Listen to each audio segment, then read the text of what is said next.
오늘은 종과 상전의 어울림이라는 제목으로 함께 말씀을 전하고자 합니다. 우리는 지금 에베소서의 말씀을 가지고 우리 교회가 나아갈 방향 그리고 성도의 삶에 대해서 하나씩 살펴보고 있는 중입니다. 에베소서는 전체가 6장으로 이루어졌다라고 여러 번 말씀을 드렸습니다. 그 가운데 앞부분에서 1장부터 3장까지는 성도에게 필요한 그리스도의 사랑이 무엇인지, 하나님께서 우리에게 베풀어 주신 은혜가 무엇인지를 알아가는 알에 대한 부분이라면, 그러니까 교리에 대한 부분이라면 4장부터 6장까지는 그러한 하나님의 은혜와 사랑을 알고 있는 성도는 세상 속에서 어떻게 살아가야 하는가, 삶에 대한 부분을 이야기하고 있습니다. 암도 중요하지만 삶도 중요합니다. 그런데 이 두 가지는 모두 다 우리가 애쓰고 노력한다고 해서 주어지는 것이 아닙니다. 그리스도인이라고 하는 것은 그 마음에 그리스도를 가득 담고 살아갈 때 하나님의 뜻이 보이고, 그리스도를 가득 충만하게 채울 때에 하나님이 원하시는 삶을 살아갈 수 있기 때문입니다. 그래서 사도 바울은 1장부터 3장까지 교리에 대한 이야기를 할 때 하나님께 먼저 간구하며 기도로 시작합니다. 하나님, 우리가 지혜와 계시의 영을 받아서 하나님의 뜻과 마음을 알 수 있게 해 주시옵소서. 우리의 마음의 눈을 열어서 하나님의 은혜가, 하나님의 구원의 경륜이 얼마나 크신지를 경험하고 보고 깨닫게 하여 주시옵소서. 그것은 성령님만이 하실 수 있습니다. 그렇게 앞장 1장에서 그렇게 기도로 시작한 후에 알에 대한 설명을 합니다. 그리고 2장 3장에서 교리에 대한 부분을 하고 난 후에 이제 실천의 부분에 도달할 때에는 다시 한번 사도 바울이 기도합니다. 하나님, 우리가 이 땅에서 그리스도인으로 살아가는 것은 우리의 힘으로 가능한 것이 아닙니다. 내 안에 성령님이 충만하게 채워줘서 내가 생각하고 간구하는 것 이상의 삶을 감당할 수 있도록 도와주시옵소서. 그렇게 간구하며 기도합니다. 그러면서 내 삶에, 내 마음에 하나님을 인정하는 영역이 조금씩 더 넓어지게 해달라고 간구하며 기도하는 내용이 이 에베소서에 기록이 되어 있습니다. 그 내용들을 잘 보고 기도를 잘 볼 때 사도 바울이 간구하는 내용 가운데 하나 중요한 그 문장이 있다면, 중요한 핵심 내용이 있다면 하나님의 주권을 인정하는 그런 마음의 영역이 넓어지게 해달라라고 하는 간구를 하고 있다는 겁니다. 부모와 자녀와의 관계에서 각자의 영역이 있는데 그 영역 안에서 하나님의 주권을 인정하는 삶을 살게 해달라. 아내와 남편의 영역이 있는데 그 영역 안에서도 하나님의 주권을 인정하며 주께 대하듯이 서로를 대하게 해달라라고 간구합니다. 다시 말해서 사도 바울이 우리에게 알려주고 요구하는 것은 우리의 마음의 영역이 넓어지지 않으면 우리의 노력과 애씀으로는 하나님의 뜻을 이루어갈 수 없다라는 것을 계속해서 우리에게 보여주고 말씀합니다. 이러한 마음이 담겨져 있는 사도 바울의 기도가 이제 삶으로 나아가기 전에 사도 바울이 간구했던 기도가 에베소서 3장 20절, 21절에 기록된 말씀입니다. 제가 봉독합니다. 우리 가운데서 역사하시는 능력대로 우리가 구하거나 생각하는 모든 것에 더 넘치도록 능히 하실 이에게 교회 안에서와 그리스도 예수 안에서 영광이 대대로 영원 무궁하기를 원하노라. 그러니까 우리가 생각하고 간구하는 것 이상으로 더 넘치도록 능히 하실 이에게, 그러니까 성령님께서 우리 안에 거하시고 역사하시면 우리가 생각하고 간구하는 것 그 이상의 것을 우리로 하여금 감당케 하신다. 그와 같은 성령님이 우리 안에 내주해 달라라고 간구하는 말씀입니다. 우리가 생각하고 계획하고 또 간구하는 것들, 그것에는 한계가 있습니다. 그러나 성령님이 내 안에 들어올 때는 우리가 생각하지 못하고 감당하지 못하는 일들을 행할 수 있는 힘과 능력이 생기게 됩니다.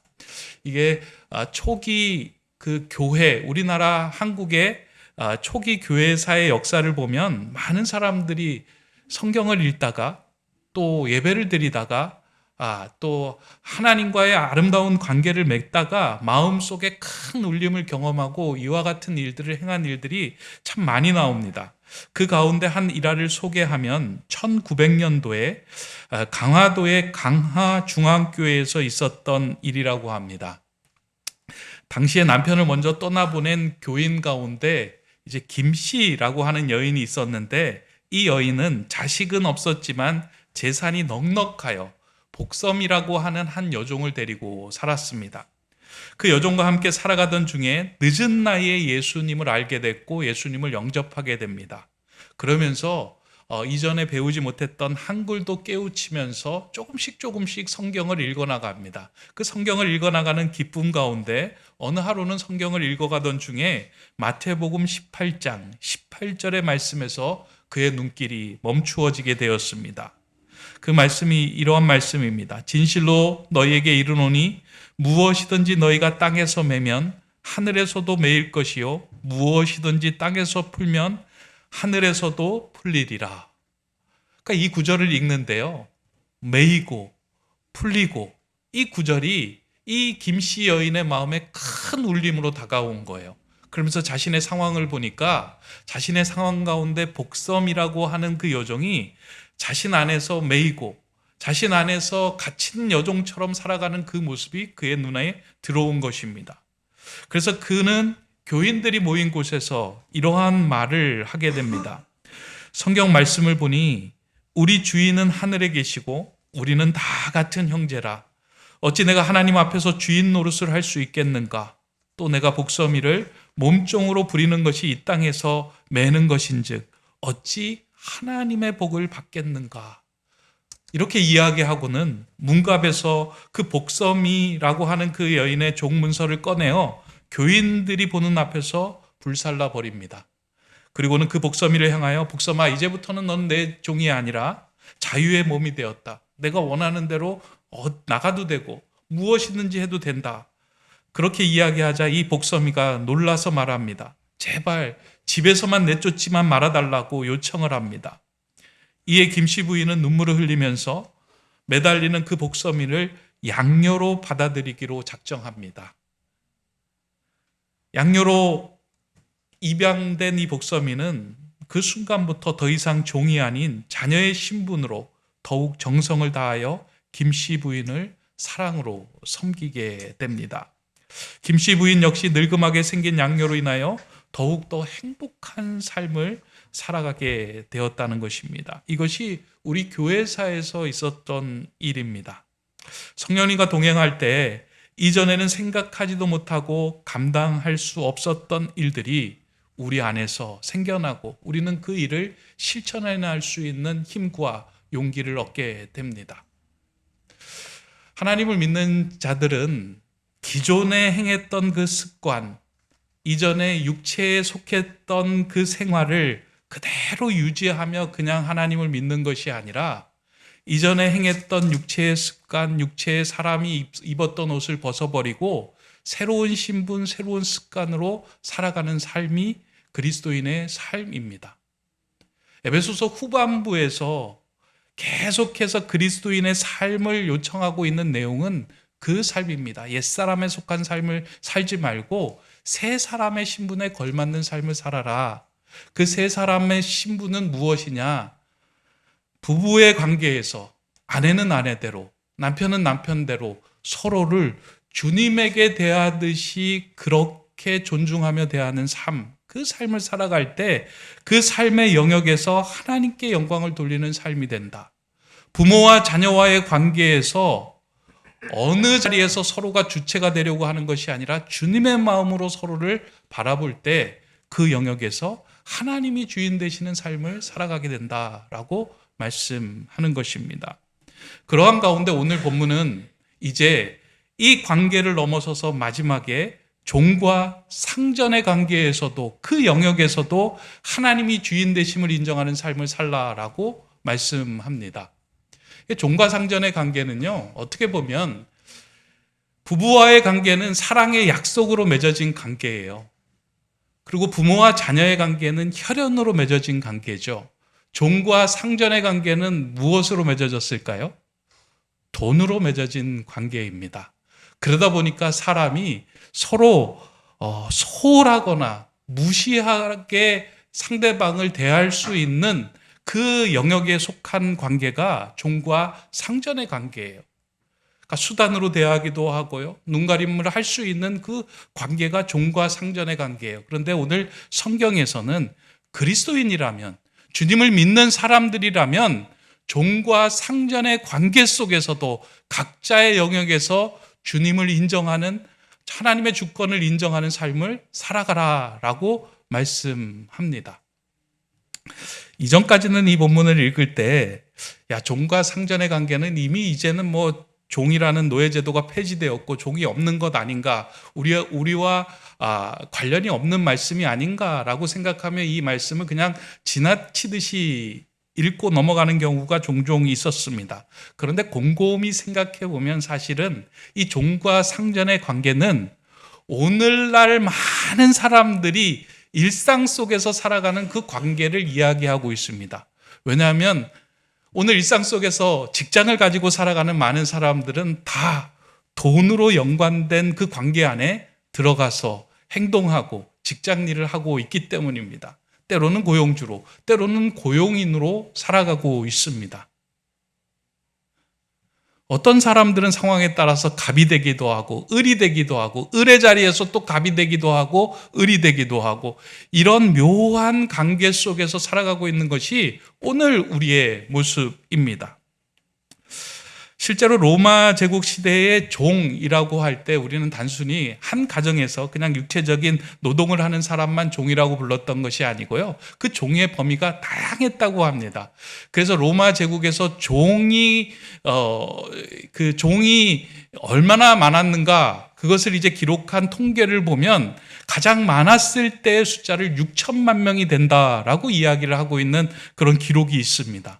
그러니까 로마 제국이 어마어마하게 컸잖아요. 그 가운데 컸지만 그럼에도 불구하고 종의 숫자가 6천만 명이 된다라는 건 너무 어마어마한 일입니다. 어떻게 그럴 수 있을까? 제가 좀 자료를 더 찾아보니까 당시에 종이라고 하는 사람들의 직업을 보니까요, 그러니까 한 가정에서 허드렛 일 하는 사람만 종이라고 한 것이 아니라 그 가정에서 의사, 교사, 행정가를 비롯하여 교육을 받은 사람들도 종의 관계 속에서 종의 신분으로 살아가는 사람들이 많이 있었다는 거예요. 왜냐하면 한 가문에 어려움이 있고 병이 있으면 그 가문의 사람들을 고치기 위하여 고용되어 의사 노릇을 하는 거예요. 그리고 자녀들을 교육하기 위하여 교사로 그 가문의 종의 신분으로 들어가서 그 사람들을 섬기는 거예요. 그러니까 오늘 시각으로 볼 때 대부분의 직업은 이 종의 관계 속에서 이루어졌던 직업이다라고 우리가 생각해도 과언이 아니다라는 겁니다. 그러한 상황으로 볼 때 우리가 일상 속에서 직업을 가진 모든 사람들은 이 관계 속에 속해 있다라고 생각할 수 있습니다.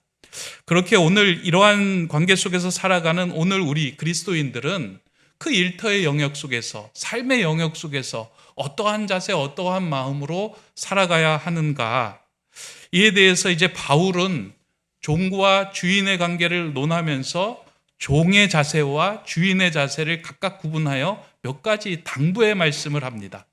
오늘 그 당부의 말씀을 좀 살펴보려고 하는데요, 먼저 종에게 이러한 당부를 합니다. 본문 5절부터의 말씀입니다.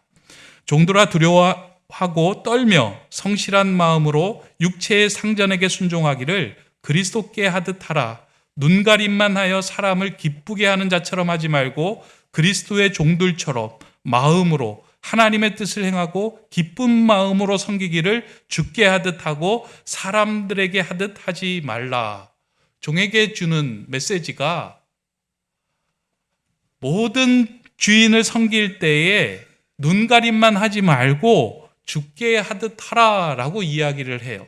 근데 오늘 본문에 보면 마음이라고 하는 단어를 여러 번 연속해서 연거푸 사용하고 있는 것을 보게 됩니다. 저는 이게 참 중요하다라고 생각하는데요. 여기에서 마음이라고 하는 단어를 영혼이라는 단어하고 바꿔 쓸 수 있다는 겁니다. 그러니까 너희가 고용된 입장에서, 종의 입장에서 맡겨진 일을 감당할 때 마음을 담아서 해라, 영혼을 담아서 해라 라고 하는 말입니다. 우리도 그렇게 이야기하잖아요. 어떤 사람이 그냥 아무 생각 없이 툭 얘기할 때, 야, 정말 영혼 없이 얘기하네? 그리고 아무 생각 없이 일을 할 때, 정말 영혼 없이 일하네? 라고 이야기하잖아요. 영혼을 담지 않을 때는 그것이 제대로 전달이 되지 않습니다. 그러나 영혼을 담아서 일을 할 때는 아무리 작은 일이어도 그 영혼을 담아서 하는 그 일에는 존귀한 모습이 담겨지게 됩니다. 근데 그러한 모습을, 자세를 오늘 본문에서는 이제 영혼을 담아서 해야 되는 마음의 자세를 두 가지로 오늘 본문에서는 이야기하고 있는데요. 제가 찾아보니까 이제 성실한 마음, 두 번째는 기쁨의 마음, 그 마음을 가지고 내가 선 자리, 그 영역을 하나님의 자리로 만들어 가라라고 이야기하고 있습니다. 그러니까 종의 자리에서, 누군가를 위해서 일해야 하는 자리에서 가장 중요한 마음이 있다면 주님께 하듯이 성실한 마음으로 일하는 겁니다. 마음을 담아서, 영혼을 담아서 일하는 거예요. 예를 들어서 이제 교회에서도 여러 가지 일들이 있잖아요. 우리 눈으로 보기에는 큰 일이 있어요. 예를 들어서 설교하는 일은 큰 일처럼 보이잖아요. 그런데 설교가 큰 일이 아니고요. 주보를 나누어 주는 일이 작은 일이 아니고요. 똑같은 일이에요. 주님을 섬기는 일이에요. 그런데 설교를 하는 일이 큰 일이라고 해서 여기에는 마음을 쏟고, 주보를 나눠주는 일은 작은 일이라고 생각해서 영혼을 담지 않아서 그냥 툭툭 던져준다면 그것을 받는 사람들의 마음은, 그것을 받아들이는 사람들의 입장은 그 온전한 마음이 전달이 되지 않는 거예요. 그러니까 주님 안에서는 큰 일도 없고 작은 일도 없어요. 그 모든 일에 대해서 성실한 마음을 담아서 죽게 하듯이 하는 그 삶을 살아갈 때 그 사람이 선 자리가 하나님의 나라가 되게 한다는 거예요. 하나님의 나라를 만들어가는 가장 중요한 마음 가운데 하나가 성실함이에요. 여러분들이 직장에서 일할 때 어떠한 마음으로 일하세요? 오늘 본문에는 눈가림만 하여 사람을 기쁘게 하지 말고, 이게 바로 성실하지 않는 마음. 그러니까 눈가림만 하는 거예요. 그냥 한 달에 주는 월급만 받으면 됐지, 내가 이렇게 마음을 쏟고 영혼을 담아서 이 일을 해야 돼 라고 하며 적당히 살아가는 삶. 그런데 그리스도인은 그렇게 살아가지 말라는 거예요. 왜냐하면 그 자리를 하나님께서 너에게 주신 예배의 자리, 너에게 섬겨주신 선교지의 자리, 사명의 자리로 그 자리를 너에게 허락하셨다라는 거예요.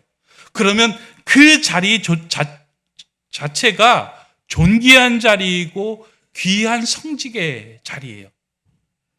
그 자리에서 성실한 마음으로 최선을 다할 때 사람들은 물을 거예요. 저 사람은 누군가 보지 않는 데서도 최선을 다하는 사람이네. 왜 어떻게 저렇게 살아갈 수 있지? 라고 이야기할 때 나는 하나님을 바라보며 사는 사람입니다.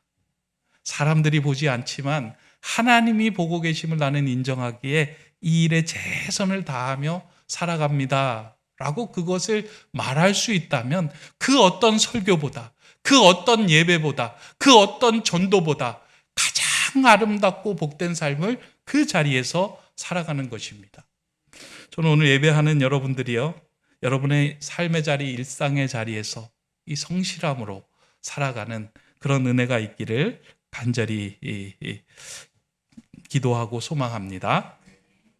또 한 가지 오늘 본문에서 종들에게 당부하는 것은 기쁜 마음으로 섬겨라. 이게 참 중요한 것 같아요. 어떠한 일을 감당할 때 기쁨으로 감당한다는 건 참 귀하고 복된 일입니다. 근데 살아가면서 어떻게 우리가 일할 때 기쁨만 있겠습니까? 하기 싫은 일도 있고 또 힘겨운 일도 있고 또 감당하기 감당하기를 원하지 않는 그런 일들도 있습니다. 그럼에도 불구하고 그것을 기쁨으로 감당할 수 있게 하라라고 이야기를 하는 거예요. 그럼 어떻게 그것이 가능할까? 그것은 오늘 본문에서 이 모든 일들을 주께 하듯이 할 때 그 안에서 기쁨이 넘쳐난다라고 하는 것에서 그 비결을 얻게 됩니다. 왜냐하면 힘겹고 어려운 일이지만 하나님께서 나를 이 자리에 보내셨다라고 하는 하나님, 예수 그리스도를 통해서 일을 보고 사람을 보게 되면 그 자리에 내가 해야 할 일이 분명히 보이기 때문입니다. 그냥 당연히 일만 보이는 것이 아니고요. 그 일을 행할 때 그 주변까지, 그 상황까지 하나님이 이 일을 통하여 어떤 일들을 만들어가기를 원하시는지를 볼 때 나는 기쁨으로 그 일을 감당하게 되는 거예요. 우리 찬양대가 있잖아요. 찬양대가 노래하고 찬양하잖아요. 근데 내가 좀 노래를 못해요. 그럼에도 불구하고 하나님께서 나를 여기에 세우신 것은 노래를 잘하게 하라고 세우신 것이 아니라 또 다른 일이 있다는 거예요. 섬기고 사랑하고 격려하고 위로하고 하나가 되게 하는 그 일들을 통해서 나를 여기에 세워주셨구나라고 하는 그 하나님의 주권을 인정하는 그 순간부터는 마음에 기쁨이 찾아오는 거예요. 저는 이 말씀을 준비하면서 벽돌공 이야기가 좀 생각이 났어요. 어떤 건물을 짓고 있는 그 가운데 벽돌공 3명이 그 벽돌을 열심히 쌓고 있는 거예요. 근데 한 벽돌공은 무표정한 얼굴로 그 벽돌을 쌓고 있습니다. 두 번째 벽돌공은 보니까 짜증을 내고 한숨을 푹푹 쉬면서 벽돌을 쌓고 있는 거예요. 근데 세 번째 벽돌을 쌓는 사람을 보니까 무엇이 기쁜지 휘바람을 불면서 그 벽돌을 쌓는 거예요. 지나가던 사람이 그 모습을 보고 묻잖아요. 도대체 당신은 어떤 일을 하고 있길래 이렇게 다른 모습으로 다른 태도로 이 벽돌을 쌓고 있습니까? 라고 이야기하자 첫 번째 사람은 그렇게 얘기해요. 보면 모릅니까? 내가 지금 벽돌을 쌓고 있는 거 보면 몰라요? 뭘 질문합니까? 그냥 벽돌을 쌓고 있는 거예요. 아무런 마음 없이. 두 번째 사람은 그렇게 얘기하죠. 내가 우리 가족을 먹여 살려야 되는데 이 고된 일을 하지 않으면 가족을 먹여 살릴 수 없기 때문에 할 수 없이 여기 나와서 이 일을 하고 있습니다. 세 번째 사람이 그렇게 이야기하죠. 저는 지금 하나님께 예배드리는 성당을 짓고 있는 중입니다. 그러니 제 마음 그리고 제 정성을 다해서 이 일을 행합니다. 하면서 그 기쁨으로 그 일을 감당하는 거예요. 같은 일을 하지만 똑같은 일을 함에도 불구하고 어떤 사람은 그 마음을 기쁨으로 감당할 수 있는 일이 있다는 거예요. 보는 시선. 내 마음에 어떠한 마음이 들어있느냐에 따라서. 그러한 마음으로 기쁜 마음으로 살아갈 때 우리가 선 자리가 하나님의 나라를 이루어가는 자리로 만들어갈 수 있습니다. 여러분들 지금 서 있는 자리가 어떠한 자리인지 저는 잘 모릅니다. 그리고 여러분들이 직장을 다니고 여러분들이 경제적으로 어떠한 그 일을 하는지 저는 잘 모르지만 힘들기도 하고 짜증나기도 하고 어렵기도 할 것입니다. 근데 하나님의 사람은 하나님께서 분명히 저와 여러분을 그곳에 보내어 주신 이유가 있다는 거예요. 그 하나님의 주권을 인정하며 내 마음 속에서도 그 주권을 인정하기 시작할 때 내가 해야 할 일들이 보이고 그 일을 기쁨으로 감당할 수 있게 됩니다. 이 기쁨의 마음으로 그 자리에 서서 섬기는 것, 그게 그리스도인의 삶이다. 그것을 우리에게 요구합니다. 그러한 삶을 살아가는 저와 여러분 되시기를 주님의 이름으로 축원합니다.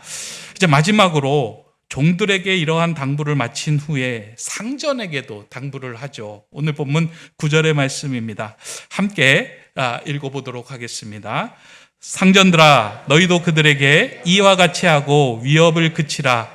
이는 그들과 너희의 상전이 하늘에 계시고 그에게는 사람을 외모로 취하는 일이 없는 줄 너희가 알미라. 아멘. 바울이 상전에게 이야기하는데요. 두 가지를 이야기해요. 하나는 너희도 이와 같이 하라.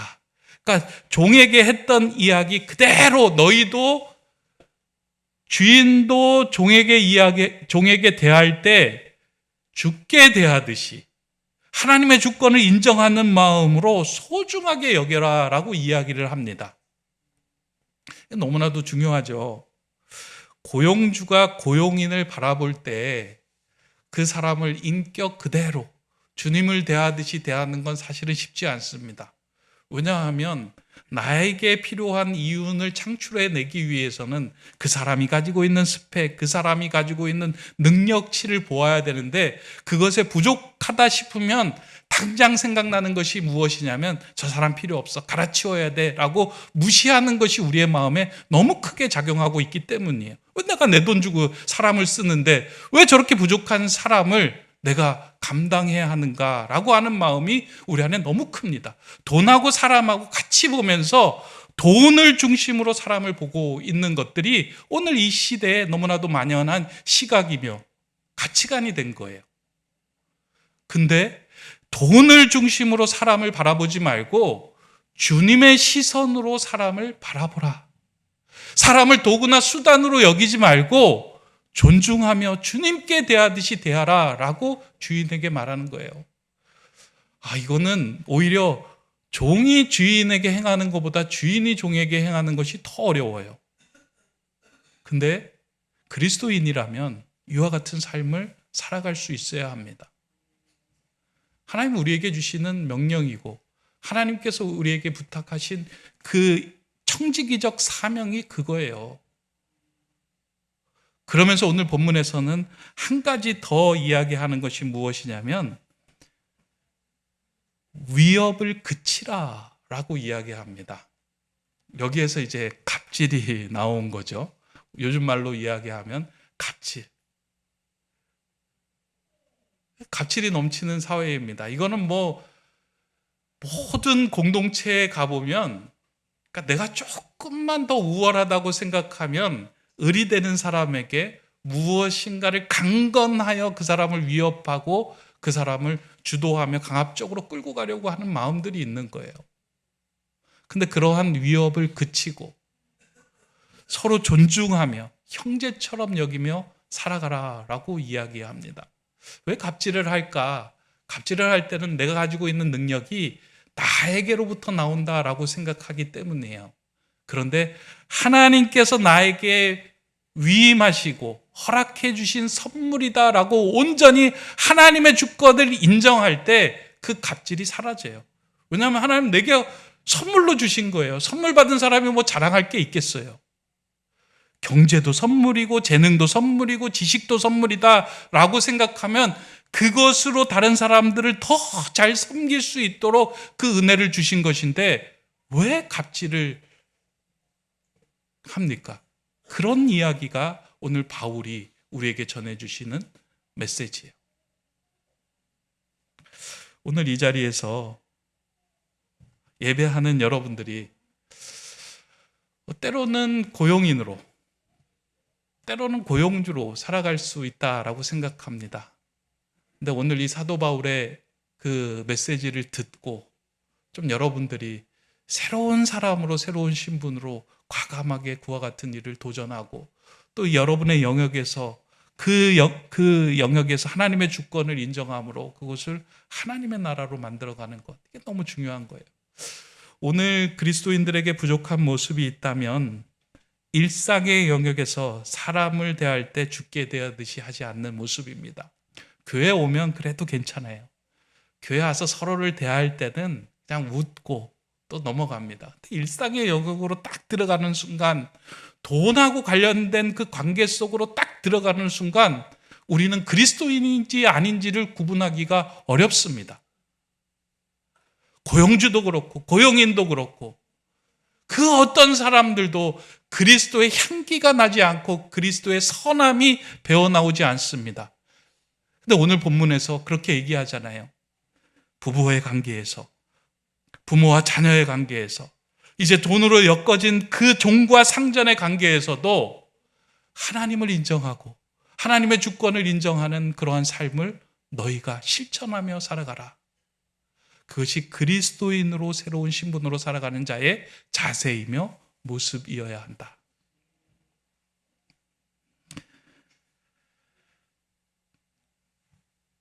의사가 요즘은 되고 싶은 사람들이 참 많은 것 같아요. 그러다 보니까 이제 의사 정원 때문에 막 문제도 생기고 그러잖아요. 왜 의사가 되고 싶어 할까? 재능 때문에 의사가 되고 싶어 할까? 그렇지는 않는 것 같아요. 여러 가지 사회적으로 얻는 유익도 많고 좀 내가 괜찮은 자리에 올라간다라고 생각하는 것 같아요.